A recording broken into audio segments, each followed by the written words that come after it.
कस्बे का रहने वाला एक लड़का अपने कस्बे में घूम रहा था। एक दिन उसकी निगाह एक लड़की पर पड़ी। वह लड़की उसके दिल को ऐसे भा गई कि वह उसके पीछे हाथ धोकर पड़ गया।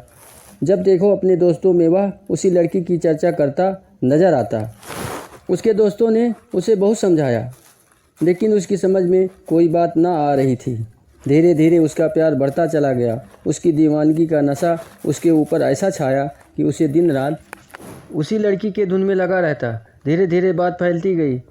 लड़की के पिता के कानों तक यह खबर पहुंच गई। लड़की का पिता बड़ा भयंकर गुस्से वाला था। वह अपने कस्बे का माना जाना मनबड़ और बलवान व्यक्ति था। उसे गुस्सा तो बहुत आया, लेकिन उसकी बूढ़ी माँ ने उसे समझाया, देख बेटा, इज्जत की बात है। यदि इज्जत को उछालेगा तो हमारी बेइज्जती होगी। एक काम कर, धैर्य रख और इंतज़ार कर। वह लड़का खुद ही बदनाम हो जाएगा, क्योंकि हमारी बच्ची उसकी तरफ आंख उठाकर भी नहीं ताकती। उसे भी तेरी तरह बुरा लगता है कि उसकी गलत अफवाह वह उड़ा रहा है।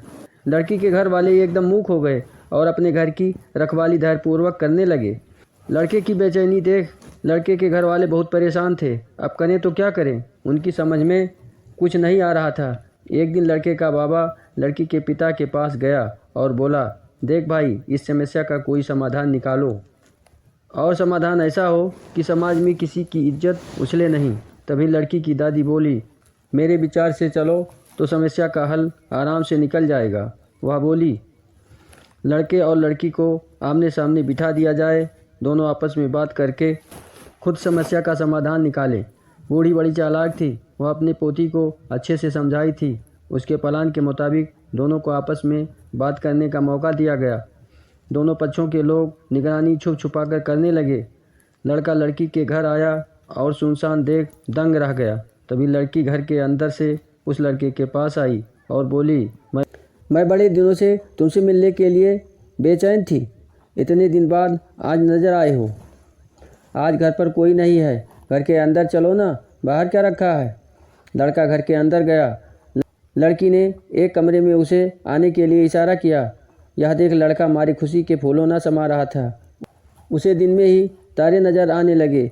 वह समझ नहीं पा रहा था कि ऐसे कैसे हो गया। जब दोनों आमने सामने बैठे तब लड़की बोली, तुम मुझे कितना चाहते हो। लड़का बोला, अपनी जान से ज़्यादा। लड़की बोली, मैं तुमसे ज़्यादा तुम्हें चाहती हूँ। यकीन ना आए तो मेरे घर वालों से पूछ लेना। घर वाले कहाँ लड़की की बात को टालने वाले थे। अब लड़के को लड़की की बात पर विश्वास हो गया।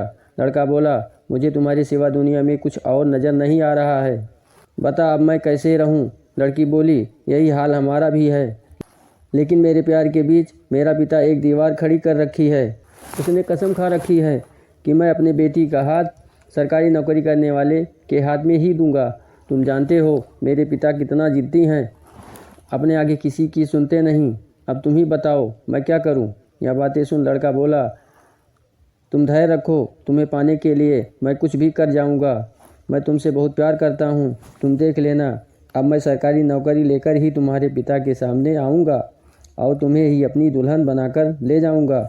लड़की बोली, मेरी जान, मैं भी तुम्हारा इंतज़ार करूँगी। लड़के ने लड़की से इजाज़त ली और अपने घर चला गया।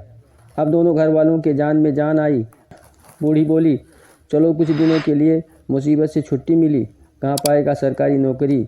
तब तक तो समस्या का समाधान निकल ही जाएगा।